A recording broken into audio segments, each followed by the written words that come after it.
Northwest USA. Oh, fantastic. Well, thanks for coming in. Yeah, we love to collaborate with all brokerages. So this is going to be smaller groups, so we can kind of do some one-on-one stuff here. So my first question to you guys is, I know this is all about having a better conversion rate in open houses. So I take it all of you are doing open houses, right? Regularly. Okay. Good. How long have you all been in the business? About a year. About a year? A little over. 8 years. You're about, yeah. And then A few months. 2 months? Yeah. You've been a year. He's been through UX, so yeah, this will be somewhat of a refresher for you. You can just leave it right there. She'll pick it up. So, how many of you have an actual business plan? Okay, good. All right. It's usually I don't get a lot of people raise their hands on that one, and I know you have one because you've been But so my question is, have you guys also in your business plan, or if you don't have a business plan, have an idea of where you want to go? So in other words, you've got it written down that I want to do 24 units in the next 12 months, or I want to do 6 million in business. So before we dive into open houses and conversion, all that stuff, I just want to make sure. Good morning. Hi. How are you? Good. How you doing? Good. I'm Michael. But I guess I should give a little background on me. I'm Michael Marlowe. I'm Director of Business Development with My Home Group. I've been in the real estate industry for probably 17 years. I was a loan officer for 8 years, did very, very well in the loan business. I did about 12 to 15 deals a month in my prime. I didn't start that way. I wish I would have, but I didn't. But I worked my way to that point. At one point with the company, I was number 47 in the country out of 1,500 loan officers. I moved from mortgage into fix and flips. I got into the investment arena in around 2010, actually more like 2011. I did that for almost 2.5 years. And during that time, I got my real estate license in 2012. So I've been a licensed agent for, it'll be 8 years this August. I'll have had my license. And did very well in the real estate business as well. My first year in the business, I was still working on some of those flips with my investor, but I still closed 10 transactions that year. And then my second year in the business, I closed 27 transactions. In my second year, I also started doing business development. So I also realized I was pretty good at meeting with agents and helping them with their business and things like that. So I've been doing business development for about 5 years. So 4.5 years here. I've been fortunate to bring over 1,000 agents to my home group in the last 4 years. So I've done a lot of one-on-one trainings as well as helping agents. At one point, they're like, "You're working 80 hours a week. We need to put this into a class. So you need to teach this as a class."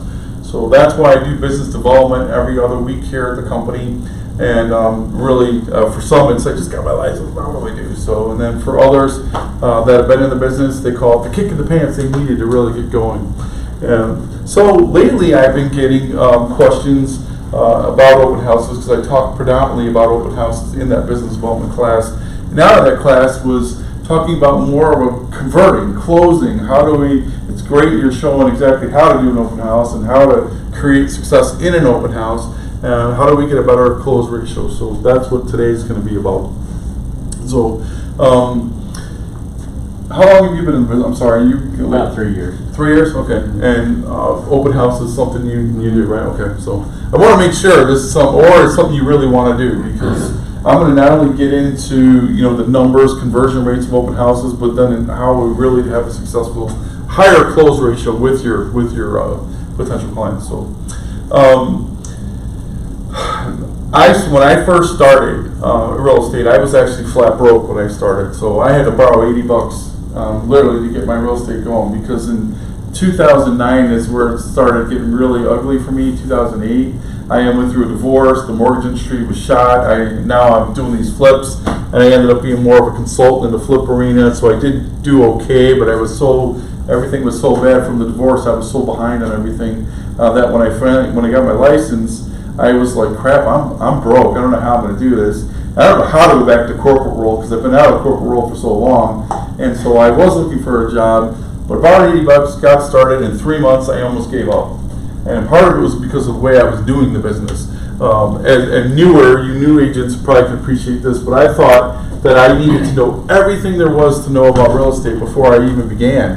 So I was very nervous. I got to be the expert before I even talk to someone, and that's not actually the case. And then when I started doing open houses, I was that guy that had a camping chair, I had a 32-ounce Pepsi, and I had a flyer.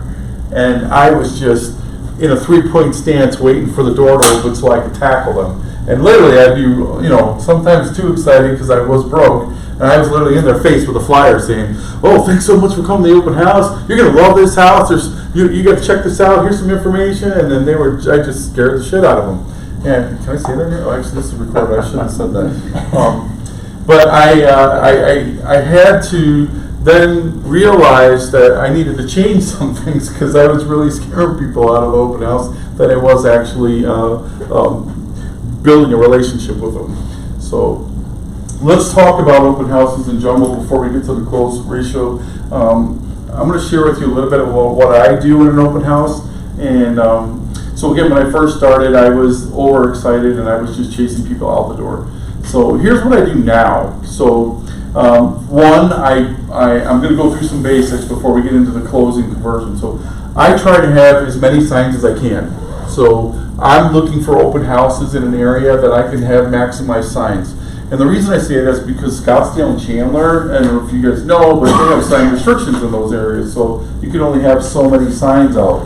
And I don't know if that in Chandler, I know they were in litigation for a while on that very issue. So I don't know if that's been resolved or not, but you can check. But I didn't do many open houses in Chandler because of that, because I wanted to put out as many signs as I could. So signs were very important to me when I was doing an open house. Remember, I started with 10, and some of the open houses that I were doing were, I'm going to give you an example. Like this is the cross streets. This is another thing that I learned. If you want to have, part of it will help you with the getting more traffic to your open houses. I'm going to give two instances here. This is a house that has 2 turns. This is a house that has, 5 plus turns.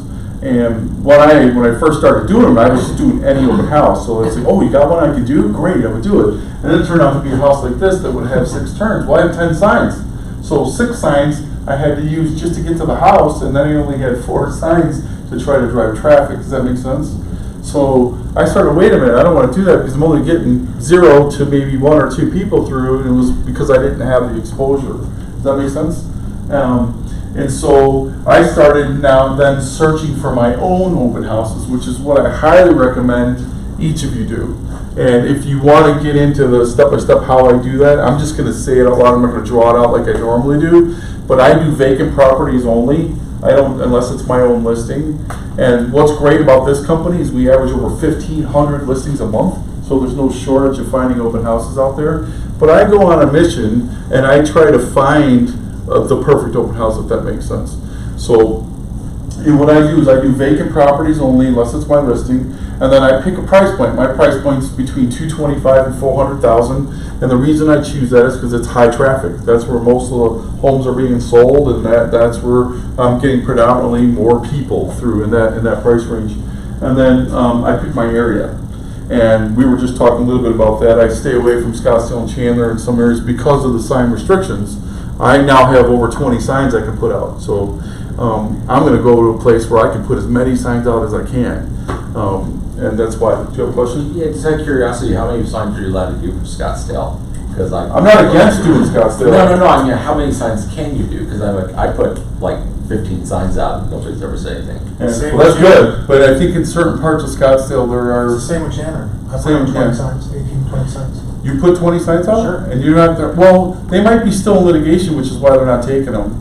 Because if you look at the website, there is a sign restrictions for Chandler and how many. It used to be only 1 per quarter that you could put out. And the reason I know about Scottsdale is my buddy Dustin Hollandrake owns Open House Uppers, and he got called by the police, said, hey, it's $250 a sign, and you need to come get these. And he's like, I'm on my way, because he puts out 50 signs. And so that would have been a huge fine. But just check, because some areas do have sign restrictions. You want to make sure that you're not going to impose on that or get a fine or get them taken from you. So now Chandler may still be in that litigation, so that might be why you're not. And Chandler's where I don't heard. do the 9 signs in a row like some people do. Make a left, make a left, make a left. But I go to all the different intersections. And I do 2 or 3 per intersection. Like I'll go straight on, and then a left and a right. so the Okay. 3/4 you covered. That's how I prefer it to be done. Yeah. I've been doing this a long time, I just know there is. Okay. But I did know that there was I didn't know litigation that. going on, and during litigation, you can put out as many signs as you want until that's resolved, so. Okay. Just my point is be safe, check the city Yeah, absolutely. restrictions. Can I ask you, going back to what you mentioned about the My Home Group having a lot of listings, Yeah. is there a way in AirMLS to search specifically for? Yeah, you can do two things, okay? I'm old school guy, so what I'll do is I'll go to my Armless, I click on the menu button, and I go to company listings. So even in West USA, you'll be able, in the Armless, go to menu, click company listings, and it'll show the entire company's listings, okay? Okay. Now, if you go just to my listings or office listings, that's only gonna show you the listings that your license is under, whatever office your license is under. So I would go to company listings, so you see the entire company. And then I scroll down till I get to my price point. And then when I get to my price point, which is $225, I start looking for my area. So if my area is Mesa, I see Mesa, it's in my price point, and then I'm gonna open it up and I'm gonna see if it's vacant. If it's vacant, then I'm gonna click that little checkbox to the left there, and I try to find 5 properties. But there are other things that I do. So besides being vacant, my area, my price point, I'm gonna go open it up and I'm gonna look at the map. So I'm gonna choose my open house by days on market, by the map, which is location, right? And days on market and pictures. So obviously if it's remodeled, I'm gonna rank that higher than something that's not. If it's 1 day on the market, I'm gonna rank that higher than one that's been 90 days on the market. But here's the secret. So let's say it is 90 days on the market. You should click the history tab and open it up and see how many open houses have been done on it. Because there's a lot of times people will stick a sign in the yard and they don't do any open houses on it. And I'm telling you, I've seen 90 days on market, no open houses, and I've had 30 people through because I did the open house on it. So I would definitely encourage you to do that as well. Today's more about conversion and closing, but I'm just kind of going back through some basics. And this is open, so if you got questions or anything, just raise your hand, whatever. So I want to try to answer as many questions as I can. I don't want to be predominantly on the open houses because I want to get to the conversion and the closing. We only have an hour. So if we had 2 hours, I would be like, all right, let's get through it all. But we don't. I got an hour today. When I pick my location, this is important. Sign placement is important. I cover the 2 most major intersections closest to the property, but I am particular about how many turns there are. Not that I wouldn't do this one, I would, because if I love the area, I'm going to do it because I have enough signs now. I have over 20 signs, so if I need to put out as many as I need to, I'll do this property. But if you don't have that many signs and you're just starting out and you only have 10 signs, like here you can check them out for free. They're $25 deposit, you get 10 signs, but it's only 10. So you need to really be picky about where you're doing your open house so you can maximize the traffic. Maximizing the traffic is the most important. So that's a little bit on sign placement. And how many signs, you work your way up to having 20 signs. If you can, I have 20 signs that go like this, and then I have at least 5 signs that go like that. Because obviously if there's a great distance between one, I want that straight up and down sign. Okay, so that's quickly signs. Marketing, I market my properties. This is what I do to market. I do 5 days before, 3 days before, and 1 day before. I hit all social media platforms to let everybody know that I am having an open house that weekend. 5 days before, 3 days before, 1 day before. Okay, Facebook, Instagram, Craigslist, I hit them all. Okay, and this is important. You want to maximize the traffic and make sure you're doing that. You can, in Facebook, you join as many open house groups as you can and go out there and let them know you're having an open house. The other thing that I think is really important, and not a lot of people do this, and I'm going to encourage you to do it, is the day before. The day before, I will take a minimum of 50 of my custom flyers that I can't get into everything I bring today. We just don't have the time, but I take 50 of my custom flyers. And on my custom flyers, I have my website, which is a searchable website. I have my mobile app, and I have a link that says "Find out what your home's worth." Okay. Anybody want to know why I put that on there? Everybody wants to know. Everyone wants to know what they're all right. So And now, that's important to have at your open house. It is my last talking point of my open house. When they walk out, I talk about that very thing. I don't mention to find out what your home's worth, but I mention the flyer that has that great tools for them. Now, I take that flyer, that custom flyer, and I will knock 50 doors.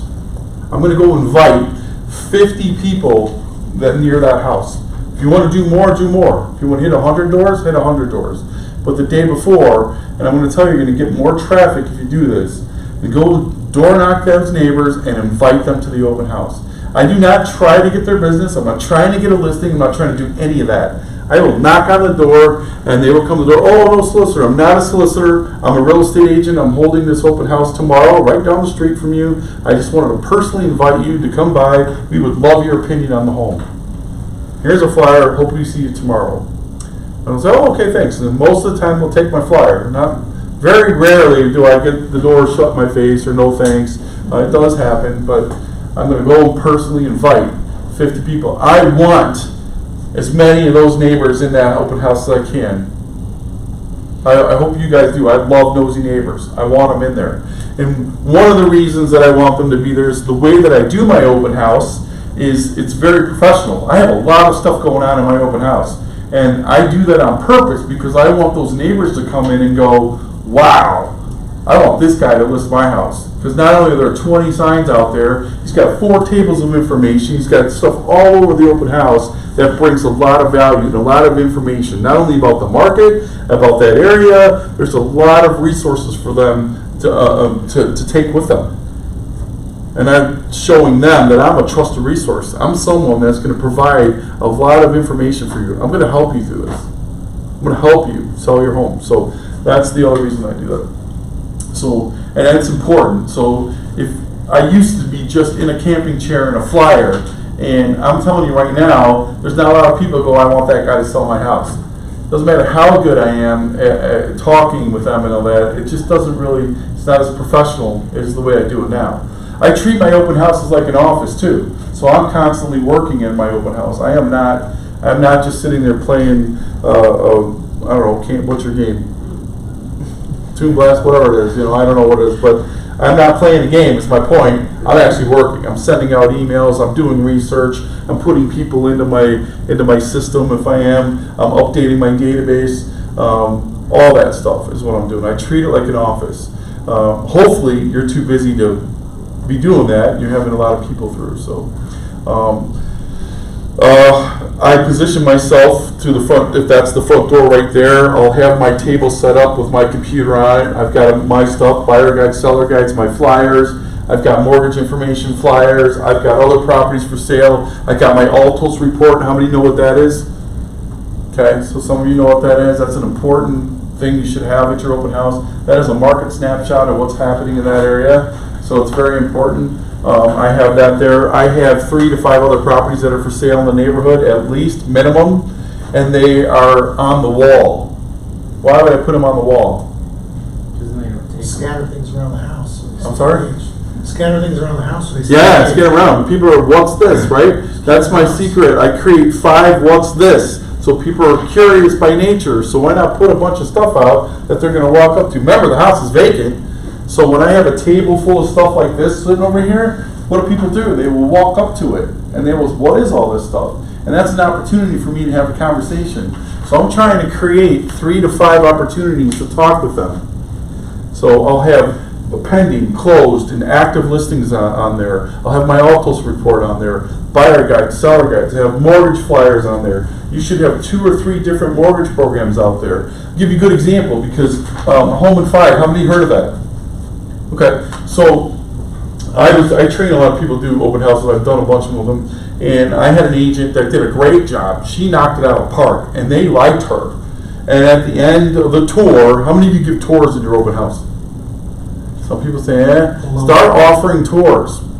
I don't care if it's 1,000 square feet. There's the kitchen, there's the bedroom, here's the living room. We're done. Doesn't matter. It can be that small. Offer a tour. And why would you want to offer a tour? Not just to show them the house, but have a conversation, right? You're building a relationship. How many of you think this is a sales business? It's not. It's not. It is transactional wise. There is a sale. But you are a relationship, this is a relationship-based business, and you are a guide from the time that you meet them till the time that they close. You are the deliverer of information. So you need to build a relationship, provide the information to help them make the best decision they can. So you have to get the sales mentality out of it. We're not salesy. Don't be trying to sell when they walk in the door. Be a provider of value. Be the deliverer of information. Bring value to it. So that's important. Now, the reason the tour is because I want to talk to them. That's why I offer it. So I offer a tour every time. Would you like a tour? I get no half the time. So 50% of the time I get a no. But that's why I created the what's this. So I created all these things all over the house that I would say, hey, they're looking at it. Even if they don't say a word, that doesn't mean they don't want you to explain what it is. Because they do. Because the second they walk up to it, they're not saying, hey, what's this? But they are in their mind because they're looking at this. But it's not intrusive if I come up and say, oh yeah, here's some buyer guides and some seller guides. If you're looking for more information about the home buying process, please take one. It's free. But I'm just engaging in a conversation and I'm showing them some value that they may or may not want to have, but it's not bothering them. Does that make sense? Because you're just explaining what all this stuff is. So that's why it's important to create probably at least up to 5 different things that you're going to be able to talk with them about. I have a listing book in the kitchen that's just the demographics, has some comps in there, has all this stuff. Usually you provide that to a seller for a listing, but believe it or not, some people check it out. They'll be like, what's all this? Oh, this is just information about the neighborhood. It has all the demographics in there. It has some comps in there, and it's stuff that they can look at. It's not something that a lot of people gravitate to, but it is another thing that I can talk to them about. So stay engaged from the time that they come in till the time that they leave. So that's important to do that. So provide things. The reason I put them on the walls is because I'll walk up to it. I used to put them on the kitchen counter, and you can still do that if you want. That's where I used to put all the other properties for sale. Now, the other properties for sale are not like properties. They're completely different from that house. And I do that on purpose because 8 to 9 out of 10 times, they're not interested in that house. That house doesn't fit what they're looking for. So I want to have other opportunities for things that might fit what they're looking for. And I can't tell you how many times they walk up to the wall and they're like, oh, hey, honey, look at this one. This one's a 4-bedroom right here. And what should you be doing? Well, yeah, I'd be happy to show that to you. That one is vacant. It is available here in the neighborhood. I can show it to you at 2:30 today if you like. Or I can provide more information for it. But it's an opportunity for you to talk to. Some people will just sit there and they'll let them talk. You just heard them say, oh, here's a 4-bedroom. That might be what they're looking for. Start a conversation. Walk over and say, talk a little bit about that property. But that happens all the time. So I'm just constantly trying to find a way to talk to them instead of just sitting in my chair and tackling when they walk through the front door. Because believe me, that doesn't work. So I almost quit the business because of it. So it's important to do that. The tour is great. And then the custom flyer that has the mobile app, the website, and has the find out what your home's worth, that's the last thing I talk about. So I have all these 5 different opportunities to talk to them, but then when they walk out the door, I'm going to say, thank you so much for coming into the open house today. By the way, on the bottom of your flyer there is just a way for you to search for properties with no hassle. I'm not going to bother you. If you want to search for properties without getting hammered with emails and stuff, feel free to use my website there. There is a mobile app. If you're driving around today and you'd like to find other properties in the area, use that. It is GPS driven, so you will find properties that fit your criteria while you're out searching today. So I'll say that. And then I didn't say anything about to find out what your home's worth because that's self-explanatory. So I don't really mention that. But I do mention that on the way out. And it's thank you for coming. So then they walk out. Okay? So now let's talk about what do we do. What do we do from there? Everybody good with, the basics of the open house? If you want to come next week, I dive into what to bring, what to say, what to do with the open house. I just want to make sure we really have time to answer questions about conversion and closing and all that, okay? So, because that's predominantly what today is about. Any questions so far? No, we're good? Okay, let's talk about conversion and closing. So, how many of you track your business? Everything about your business? Okay, good, yeah. I know you've been in the business for a while, and I know that here's what I'm going to say. This will scale your business. This will help you get better and better and better as a professional if you track everything you do. What's coming in your business, what's going out of your business. Every time you have an open house, you should be writing down everything that happens. Okay? In other words, how many people came through, how many people you talked to, how many people opted into your system. And then not only that, you're going to write down, did they come in with their kids? Do they have dogs? What kind of car did they drive? You need to write, this thing needs to be turned on the moment that they show up at your open house. Your mental note machine, your recorder needs to go on. And you're going to write everything you can remember after they leave on the open house down, especially if they opted into your system. Because if you did capture their information, and why is that important? Follow up? I'm sorry? Follow up? For follow up? Yeah, follow up, but it makes it easier to follow up. Because it's one thing if you come in and you talk to them and they looked at the house. No, that's okay, we're just looking. And they just look and they say, you know what, go ahead and send us some information. But you didn't write any of the notes down. You didn't write down that they had 2 kids. You didn't write down they were going to the soccer game. You didn't write down different information about it. And then you call them up. What's the only thing you can say at that point? Hey, I just want to make sure you got into my system. Is everything okay? Or are you interested in looking at homes? And people they just don't want to be sold like that. You know what I mean? They don't want to. So everything's timing for most people. People aren't always going to be ready that day they come in. So it's better if I remember they had 2 kids. They just came back, or they were headed to a soccer game, and they were just stopping in for a quick minute before they head to the game, right? I'm going to write all that down because on my next call, this is what I'm doing. Hey, Joe, it was so great for you to come into the open house yesterday. I hope you got all your questions answered. Hey, by the way, how did the soccer game go? Did they win? Did the kids win? I'm like, well, yeah, I did, but that's awesome. So it's just more personal that I'm not just hitting them over the head with business. I remembered, and they appreciate the fact that you remember things about them. Does that make sense? I'm trying to make it more on a personal level than I am just hit them over the head with, are you ready to buy or sell? Does that make sense? And the more times every conversation you have, if something new comes up, you should be putting that in your database so that it keeps getting more personal of a conversation every time that you reach out to them. Does that make sense? So write everything down that you can think of. And here's the other thing that I do. Let's say they do come in with kids and they are going to a soccer. You can see they're dressed in their uniforms. How many times, and I've seen this happen, people don't talk to the kids. They don't talk to the whole family. They just talk to the adults. I don't do that. Hey, you guys go to a game? Did you come from a game? Go to a game? Oh, we're going to a game. Cool. And are you fullback or what do you play? What position do you play? So I am trying to let them know, hey, I'm approachable. I'm a genuine guy. I care about everybody. I'm not just here to beat you over the head with the real estate that I'm going to try to sell real estate. So acknowledge everyone is my point. Don't just, does that make sense? Okay. I look for body cues too. Like I'll give you an idea. I had an open house and weather's like it is today. The door's wide open. So I can see them coming up, and I'm never sitting, by the way, never sitting when a car pulls up. I am standing, and then I will greet them at the door with nothing in my hand. I don't tap them and have the flyer in my hand. I just greet them at the door. And then that's when I turn my mental note machine on. How did you find us today? Or thanks for coming. Hey, how did you find us today? And then I want to start knowing, did my marketing work? Did my signs work? Did my marketing work? What worked? So I'm going to track all that as well.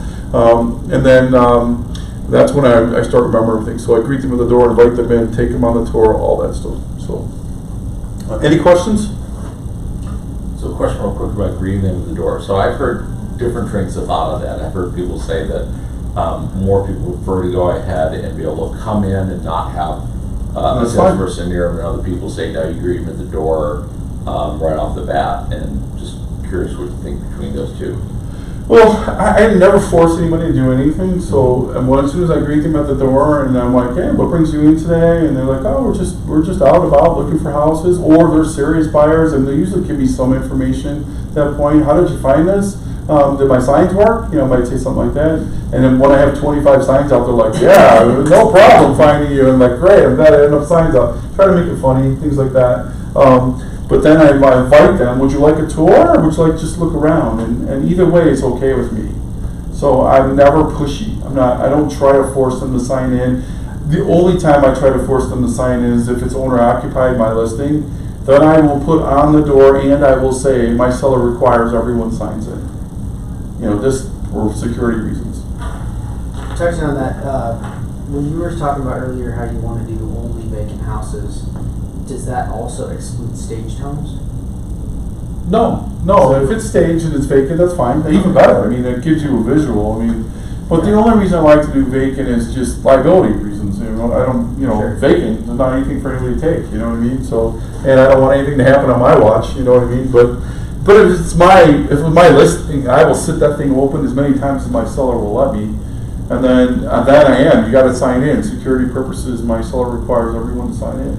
But I'm not pushy is my point. So, in what works, you'll learn what works for you. Johnny Walker will give you a whole, have you been to him? Yeah, he's a whole different thing than I am. And I love the guy. I've known him for a long time, and we're both from Chicago, so we rib each other all the time. But he just has a different method. But it works for him. So, and he goes with what works for him. So he's very more on the comedic side of things, like even his sign-in sheet's funny, you know. You're gonna learn after doing them. That's why I want you to write everything down. I want you to write down what are the most questions you get from the open house, because sometimes you'll run into some objection questions, and then you need to learn how to overcome those objections and different things. If there's something that seems to stand out all the time, I write it down and I'll go learn about it. And that's what made me better and better and better. I'll give you an I work over 60 hours a week. I do 5 different things here at the company. I train the UX training program. I teach here in the classes. I recruit. I'm the head of the recruiting department. So I do that. I run the conversion group. So I do a lot of things. So I'm pretty busy. But I was able to do 7 open houses and close 4 transactions. And so I'm just sharing with you the things that I do. And so I try to write everything down. That's how I got better and better and better. I started listening to what they were saying. And now I was just that much more ready for any question anybody could throw at me. I was able to, without hesitation, be able to answer it. And even if I did have something I couldn't answer, I could get back to them in 5 minutes. Our support center is amazing. So it's 9 a.m. to 9 p.m. 7 days a week. So it's, hey, I have a quick broker question for you. So I got stumped today. What's the answer? And then I could literally call them back 10 minutes later and say, hey, I got that answer for you. But I wrote everything down so that I could just get better and better and better. And what I mean by tracking everything is literally everything they do, everything they said, what happened through the open house. I even started paying attention to how I was as a presenter, like how I was. Did I answer that right? Did I hesitate when I answered that? How was my presentation? How was I as a professional at the open house? So, and then it just started getting easier and easier and easier. And then I started picking up things that I wasn't picking up on before, like body language, for example. If someone said, hey, I don't want to go on a tour, and I left them alone, literally. And I just didn't even pay attention for cues that they actually had a question. For example, there was a gentleman in a room like this that was training 2 other agents at this time, and he was sitting there like this, and he was doing this, and he was just looking at the room, and the other 2 agents were like, what? He's just standing there. I'm like, no, he's actually got a question, And then so I walked up and said, it's kind of a weird room, right? And he's like, yeah, what would you do with it? Because it was vacant. So what would you do with this room? And I'm like, well, do you like to entertain? He's like, yeah, we'd love to entertain. I'm like, great. I would put like some bar stools right here, a little wet bar right here, and have a wine fridge right here. Put some cool decorations of your favorite team or whatever up on the wall. Put the big screen right there. I just started painting a picture of what it would, what would be an entertain. What would look like someone that likes to entertain. It's like, yeah, you know what, I can see that. It said, or this was specifically designed to be the dining room, so you could put the dining room set right here, even though it's all one room open, but that's what it was, specifically designed for. And like, oh, and then he's like, you know what, we'll take that tour. This is someone that didn't want it. And they're like, yeah, and then walked around, and at the end of it, they're like, we want to use you as our realtor. So, you gotta look for things like that. I had a guy walk into the door was wide open, he had a Green Bay Packers shirt on. Now, you just learned that I'm from Chicago, so as soon as he walked in the door, I said, you can't come in. And he's like, what? He's like, oh, you're a Bears fan. And I'm like, yeah, and I love the rivalry, I'm not a Packer hater. And then, but we started laughing, we started talking, and then it just broke the ice. It just broke the wall down. We had a great conversation through the open house. But my goal is to build a relationship, not just try to sell the house. Does that make sense? So pay attention, write everything down, it'll make you better and better and better. Let's get into the closing, the conversion side of things. Because how many of you are really diligent about be honest with me, about following up after people come through an open house? 2. Okay, 3. But that's my point. Follow-up is the absolute key. And now I'm going to ask you, for those that you say you follow up, I'm going to ask you, how long do you follow up before you quit? Let's say they don't respond to you at all. When do you quit? After the second reach out? Usually about after 30 days. I'm sorry? After about 30 days, follow up. 30 days? Yeah. Okay, good. You're on my path there. Let's see, 10. Some people give up between the second or third reach. So after the third, maybe the fourth time, there's no response, they're not responding to anything, most agents stop. They might put them on a drip, but that's it. But what if I told you that most of the business happens between the 7th and the 12th touch? The 7th and 12th. Not the 1st, not the 2nd, not the 3rd, not the 4th, not the 5th, not even the 6th. Between the 7th and 12th time you've reached out to them. And 4 months later. Crazy, right? That's where more than 80% of the business is done. Between that touch. So your follow-up system is an absolute must. When you say 30 days, that's absolutely correct. I will reach out to them for 30 days on a pretty diligent schedule. I'll share with you what I do. My first week is pretty hard. It's pretty heavy, especially if it's a prospect. So there's different levels of how you follow up, okay? So if it's a prospect, my automation system is hammering them because I've never talked to them yet.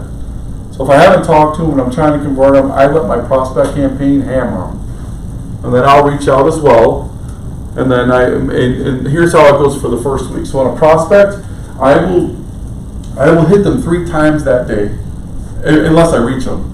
So if the prospect comes into my system, my automation already kicks off a campaign and it's already sending out an immediate text and it sends out an email. It's going to hit them with a prospect campaign every day until they respond. It's going to hammer them. But my personal touch is the lead comes in, I will call immediately. Well, let me tell you why you need to call immediately if you have a lead that comes into your system, okay, on the prospect side. That is because after 5 minutes, you are 30 times less likely to get that lead. 30 times less likely. If you wait a half an hour to call that lead, you are shooting yourself in the foot by making the call. Okay? People are just, I want it now, right? That's just the way it is. And so I guarantee you, if they're on your site and you have your landing page out there or your squeeze or whatever you have out there, draw them in. They're not only looking at your site, they're looking at 1, 2, maybe even 3 more sites besides yours. And if you don't call them within the first 5 minutes, you're hurting yourself because the other person on the other site probably is. And the one that does call within 5 minutes, 92% of their people find their agent online. You know, have you heard this before? 92%. 85% of them will work with the first person they talk to. So if you have this information, and maybe it's changed since the last time I checked it. You can Google it and get that information. But it's got to be still in that ballpark somewhere. But if 85% of the people work with the first person they talk to, doesn't it make sense that you should reach out immediately? You should get out and reach them immediately. Even if you're showing your house, you can say, excuse me for 1 minute, I have to take this call. My system tells me when a new lead comes in. Now, if I don't get them on the call, I will leave them, actually, if I don't get them on a call, I double dial. So I'll hang up and I'll double dial. Anybody know what have you ever been double dial before? Yeah, it breaks through your silence. Freaking fall for that crap every time, right? So someone calls, hangs up, dials me back, and I think it must be important, so I take the call. Okay? So I double dial. So I double dial if I get them, great. And then I'm going to go into, thanks so much for logging into my system. Just want to make sure you're able to use the system. If you have any questions on the system, I can help you with that. I am a licensed agent, so if you have any questions, please feel free to reach out. But now I've communicated with them. And so the moment I communicate with someone, they're off my prospect campaign. So that immediately goes off the prospect campaign. And then now it's a different follow-up system. That make sense?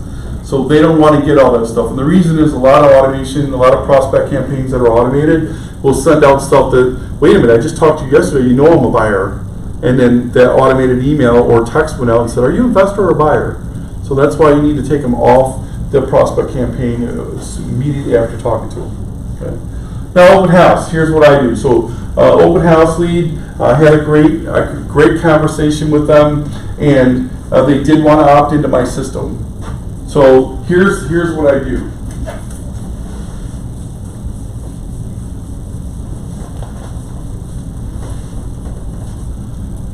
Okay, so they filled out information at the open house and they said, yes, I want it. Go ahead and put me in the system and send me information. So the very first thing that I do is after they've left the property, don't do this before they're gone. Okay, I know people get excited, but I'll send a video text to the agent after they leave. If you send it before they leave, sometimes they're in the property or they're walking, they're outside talking, and if you send it before they leave, they're going to be like, wait a minute, we haven't even left the property yet, and you're saying, hey, thanks. But that's my video text.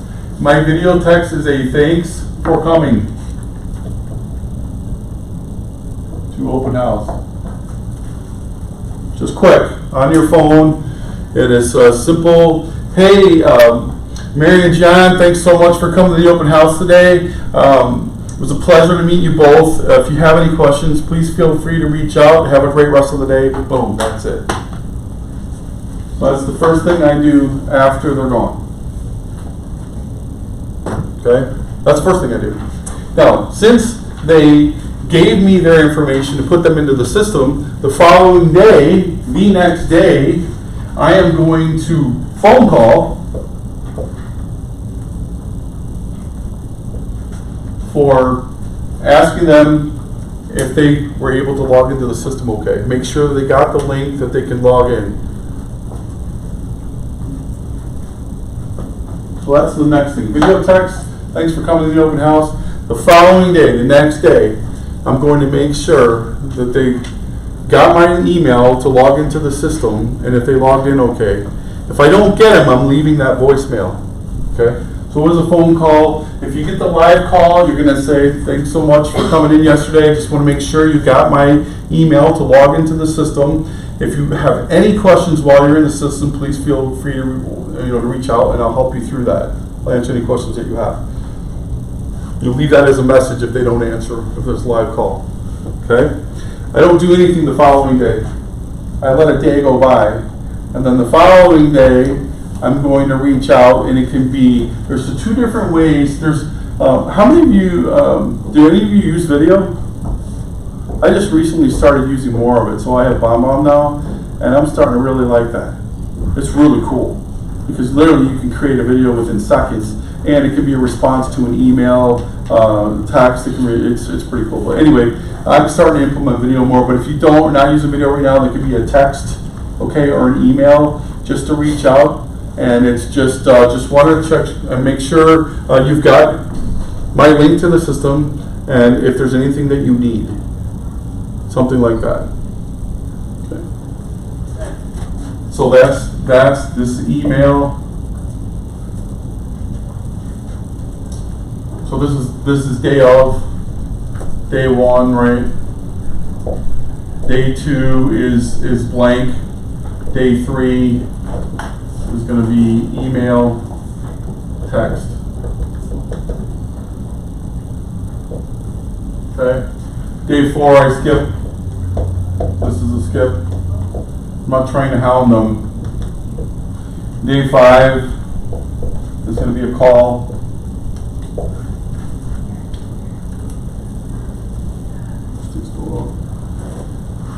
Now, day 5 on the call, if they've been into my system, there's different messages you can send out on this call, okay?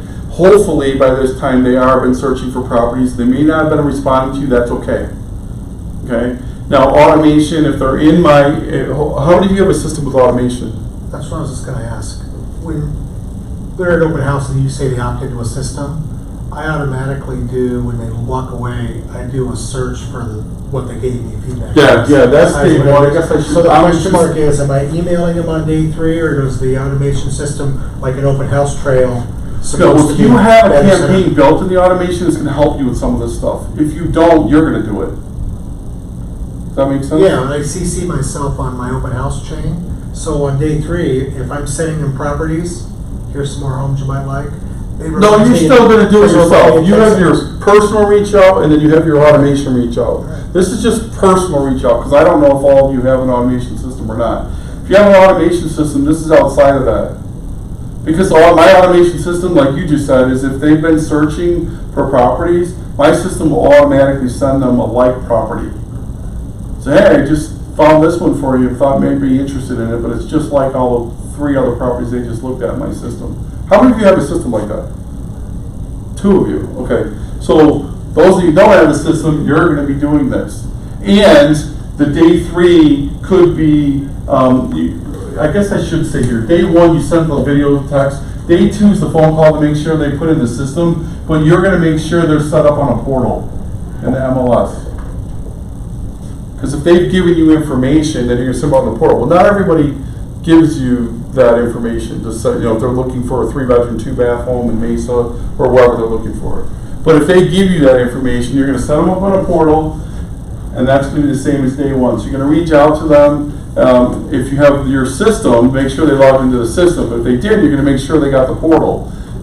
If you have the system, they're gonna be in the system and a portal. If you don't have a system, it's gonna be a portal, MLS search.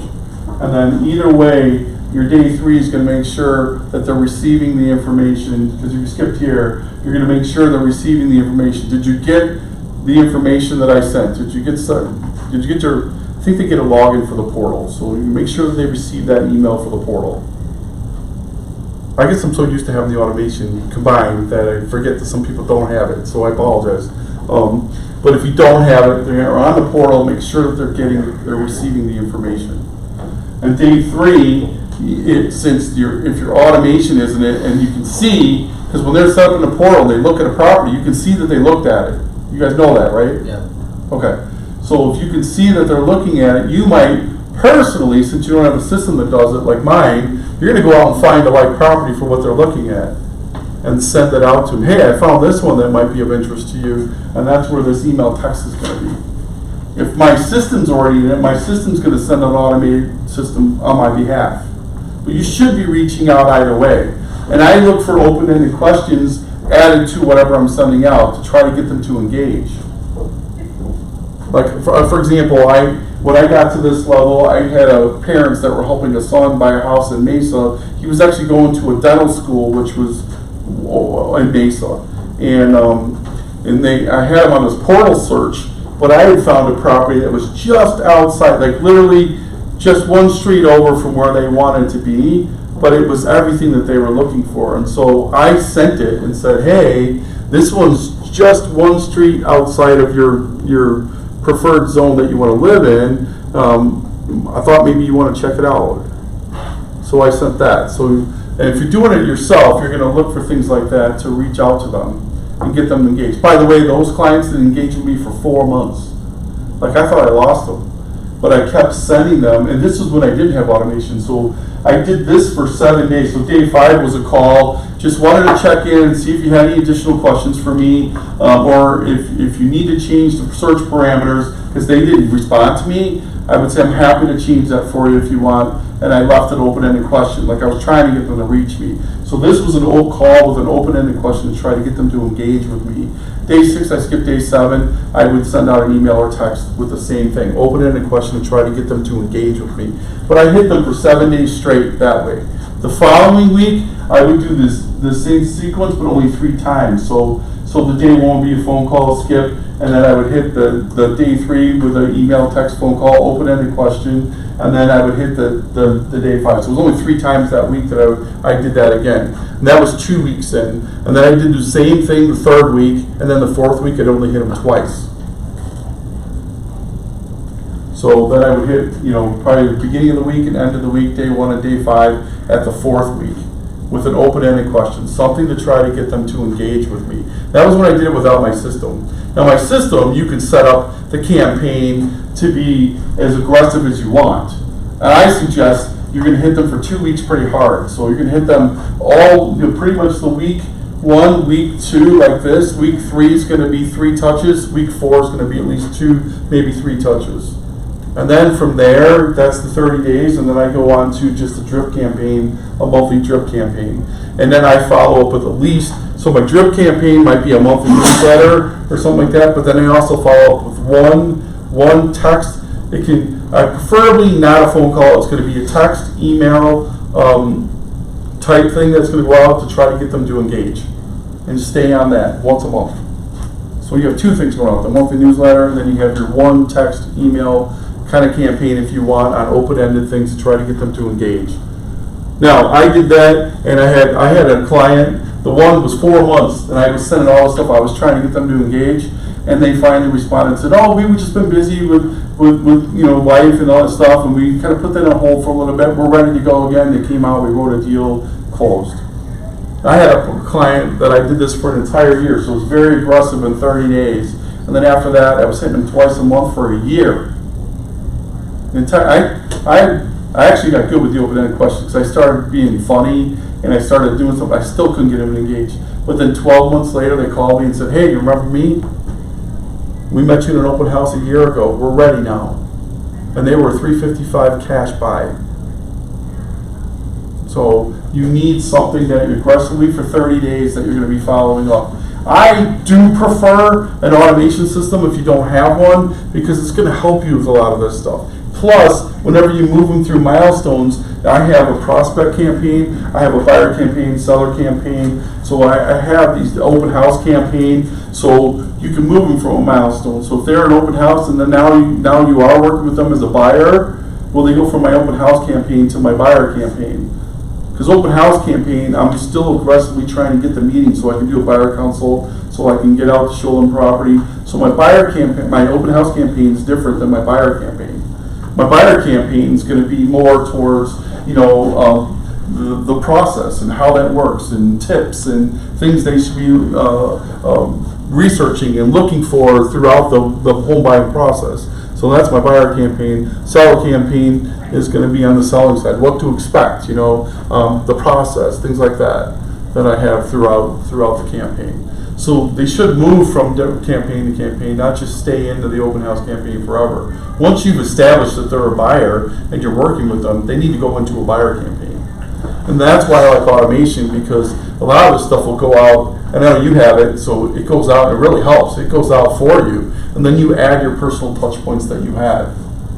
So don't let the automation campaign do it all. You need to have personal calls. That's why the text is kind of personal, right? Most people, that's the preferred method of communication. Which, by the way, is another very important thing, is finding their preferred method of communication too. So sometimes you'll learn that from the first initial phone call, first initial meeting, what their preferred method of communication is, and I ask it, okay? And you can even tailor your campaigns towards that. So video is the highest open rate of all, so I would highly recommend starting to add that in, adding your video touch points. I'm getting better and better reception with it. I was very reluctant to do video. You can ask anybody here in the company. I just did not want to do it. I'm sorry, I didn't want to do it. But now I'm actually starting to enjoy it, and I'm getting a better response rate. People are responding to me, even when they don't need to. It's like, hey, thanks for reaching out. That was great. We'll be in touch soon. So, any questions on this? Yeah, who do you use for your computer system that you use for your automation? My automation, I use Conversion. I had Shebang, I don't have as much anymore. Shebang was the ultimate system because it was all dialed in. Like literally everything, on that system that you can imagine. It would reach out to the title, reach out to the lender. My conversion system doesn't really reach out to lender and title, but it does an amazing job of reaching out with my client, keeping them in touch, notifying me, letting me know all that stuff. But Shebang is a system that literally, when you move them from open house to buyer, it reaches out to all parties involved. It's not cheap, it's an expensive system. And you have to see if it's available, because JMG used to be with my home group, and now they're their own brokerage, and I don't know if they offer, I think they just offer to the public, I don't know. But it'd be worth reaching out and finding out. You can Google Shebang and it'll give you contact to reach out to them. No, it's not available. I'm sorry? It's not available anymore. Oh, it's not? No. Okay, I wasn't sure. If it's not available anymore, then some systems that I like Conversion. I'm here at my home group, it's $50 a month, so it's cheap. And you can add it to campaigns. And depending if you're using, so how many of you plan on using social media platforms for your business? Okay, then you're going to want something like Conversion, Commissions Inc., Boomtown, Real Geeks, Firepoint. There's a ton of them out there. But if you're not using social media platform, meaning you're trying to get leads online, then LionDesk is a great system. It's only $25 a month. You have that? They rolled out, no, I have it as a secondary system because I used it for a long time. Always look for something with MLS in it, and CRM and LionDesk has rolled out 7 MLSs with the MLS built-ins for the drips. So they expect to have that all rolled out by Q2 this year. Oh, really? And it's $25 or $30 Oh, a cool. month. Yeah. I mean, for the money, that one's a really, but that one's just a true CRM. So that doesn't have the, it doesn't track what they do, but it is great for drip campaigns. You can create as many campaigns as you want. Big Purple Dot's another That's what one. it's gonna do. They're going to give you the plugin for your website, and they're going to partner with someone to build websites. They're thinking about doing that? That's what I'm saying. They rolled out 7 MLSs already Q1. So it's now going to have a website. They're going to with track IDs. them. Oh, wow, okay. Yeah, that's why I said they may I'm raise the sorry, I price, didn't hear that but piece. at $25 a month, it's a steal. Yeah, it is. It is. If they're going to track that they keep coming back and looking at the properties. Well, if that's going to be the case, So you that's can going to be a put pretty it in go-to WordPress, system for the money. Facebook. Yeah. Yeah. But my point is, you need to find one that fits your budget and use it. You need to be good at it. This isn't going to work, you guys. I mean, I did this with a notebook, and I did it myself in the beginning. So I literally wrote down all the notes, everything, and I created the emails and texts and did the follow-up myself. So it made for a pretty busy day when I was doing this for 10 people at one time. So it was really busy, and I was like trying to get all the emails set up and all that stuff. And then that's why I'm going to recommend that you do use an automation system, okay? Something that is going to help you with that.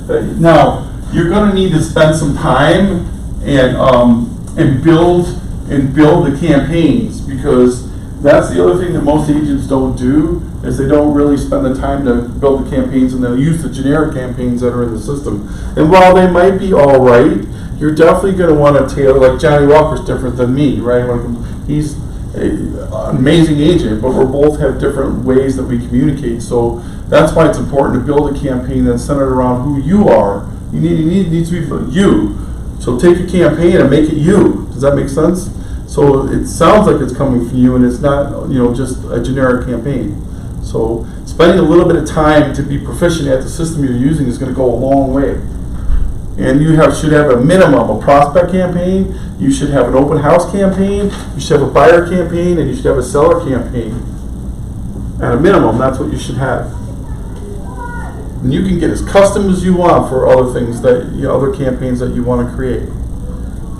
But if you don't have a system, then please, you're going to have to do this yourself. So the first 2 weeks is heavy. It's every other day you're reaching out, text, email, video for 2 weeks. And then it's 3 times the next 2 weeks that you're reaching out, video, text, phone call, email.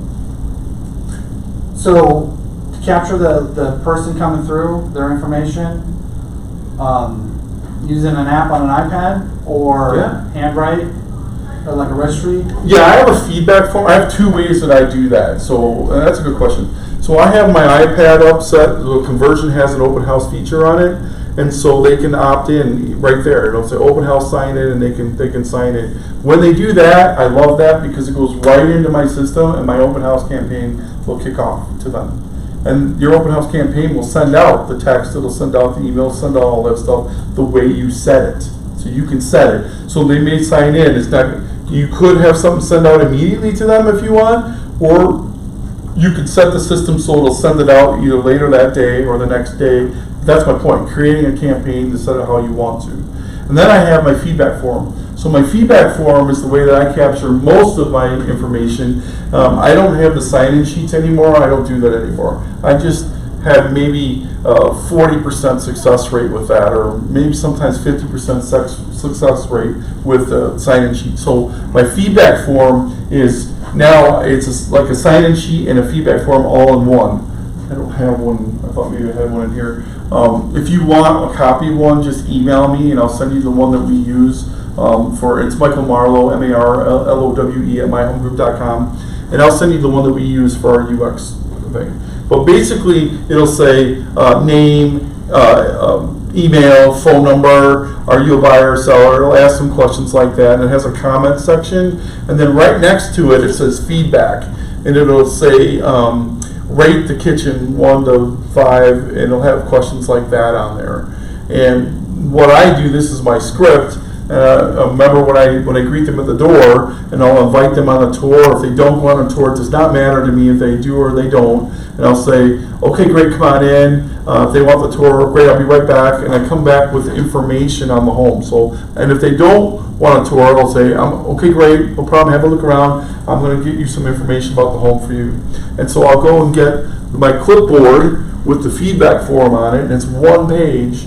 And some companies will have it on both sides. Don't do that because they only fill out the one side. And if the one side is just their information, they sometimes don't fill it out. And so they'll carry it around and hand it back to you empty-handed. But if it has their name and information, the feedback on the same form, they typically fill it out. And here's how I do it. Well, here's some information on the home. Have a look around. By the way, we're trying to provide as much information to the seller as we can. We would love your opinion on the home. And then I hand them the clipboard with the flyer, with the custom flyer. And I probably get a good 60-70% fill out rate when I do that. I don't get it every time, but and I get in some ones at Obi-Wan and Obi-Wan.com. I've got an FU at FU.com too. But some people are going to give you fake stuff when they do that. Not a lot, but I have a pretty good 60-70% sign-in rate when I do that way. So. Which isn't bad, I've had as high as 32 people through an open house. So 60-70% is a pretty good follow-up ratio on that. I know we're kind of over, 2 minutes over. I'm sorry if it felt this is a little rushed. It's only an hour. I dive way deeper into everything I do in an open house. Next week from 10 to 12, it is jam-packed. I'll cover 2 things there, and then it's everything I bring, everything I say in an open house, how I set it up, all that stuff is there, scripts, and that's in that class. And then I dive in after that, right into database sphere, scripts, things like that, what to say, how to set up your database. How many of you have a database? Okay, how many of you use it every day? Okay, well, 2. Yeah, I'm telling you guys, I know it sounds laborious or it sounds like a lot of work, but trust me, if you spend the time now to build that database, you're going to come back and thank me. I can't tell you how many people have done that to me. They'll come back a year later and say, thanks so much for driving that home to me, because now, like in particular, a couple that came from KW, they came over, they're doing about $3-4 million a year in business. They decided to commit to building the database. They came back, that was about a year later, and they said, hey, we're so glad that you drove that home, because we are currently working with 12 people and 6 deals in escrow right now from our database. That was something that they never really worked on before. A lot of times as agents, we're sharps at figuring out who's ready now. We're good at that. Man. We can figure out who's ready now, who's ready in a few months, and then we forget about everybody else. But if I told you that, here's the averages, so it's 1 in 34. This applies to open houses too. When I told you to track everything, you're going to track how many people you talk to, how many people came in, all that stuff. But that's what's going to help you find out for every 34 people I talk to, or for every 20 registrations I close a transaction. That's what I want you to get to by tracking everything. But if this is the national average, so it's 1 in 34, for every 34 people you talk to at an open house about real estate, there's an opportunity, right? and you want to get to your number. But as realtors, we're good at filtering through the 34 and finding the two, one that's ready now, one that's ready in a few months. But what if I told you the other 32 people, 17% of them are going to buy in the next 12 months? Well, forget 17%. Let's just say 10%. 10% we're going to buy in the next 12 months. That's 3.2 more transactions if you do what? Just follow up. Follow up. Stay with them. Follow up with them. And that's what a lot of agents don't do. Not only on their database, not only in open houses, because they get to find the people that are ready now, and then they let the other people go because they're not ready. So they want to go after this now. That's the commission, that's the money, right? That's where they go after. But if you stay in touch with everyone that gives you information, you have a chance at least 3.2 more transactions if you follow up and stay in touch with them. Same with your database. Your database, when they go in the system, you should be touching everybody in your database 24 to 36 times a year. Right? That's a minimum. That's not even really including the personal touches, because between holidays, birthdays, market updates, and monthly newsletter, that's 25 touches right there. But you have your personal follow-up that you do as well. Same thing with the open house campaign. That help? I know I'm getting a little bit, but next week I get more into the database side of it as well as the open house side of it. But today I wanted to talk about why you need to make sure for 30 days minimum that you are following up with your open house leads. Any questions? Was it a good class? It was awesome. Thank you. Yeah, other than it was fast. And I'd love your feedback on it, because if it is too quick, we can try to accommodate. I'm going to try to expand this a little bit. Today, I would have liked to have had a little bit more. I didn't have a chance. This was something we put together. They asked if I could teach this class, but I wouldn't mind trying to do this again and then try to bring more material, like maybe give you an outline of what, the 30-day follow-up type thing. But you get the gist. You need to follow up. You cannot do that. You have to do that for 30 days and then get them on twice a month after that. That you're doing a personal reach out and you're doing an automated reach out after the 30 days. People are going to let you know. It's a timing thing. Like I said, I had one people for an entire year. They didn't respond at all. And I saw them go into the portal and then look at the properties, but for a year, and I just didn't give up. And I thank God I didn't, because I got the phone call. And by the way, I almost got $1 million of business from that. So not only did I get the $355,000 buy, I got a $283,000 listing after that, and they were buying after that. So it turned into 3 transactions, nearly $1 million. So, and it was because I followed up. I didn't give up. So you gotta wait for them to say, stop reaching out to me. Don't send me anymore. Then get them out of your system. So nobody should be in your system that doesn't want to be there. Make sure you get all those people out. If they want to be in there, get them out. Okay? All right, I'm sorry, we're over 8 minutes over. I don't mean to be. Any questions at all? Was it good? Yep. Okay, great. Lunch is out there. Please enjoy. My office is right there. If you ever have any questions, I'm just right around the corner there. And thanks for coming. Thank you. Great. Thank you. All right, see you guys.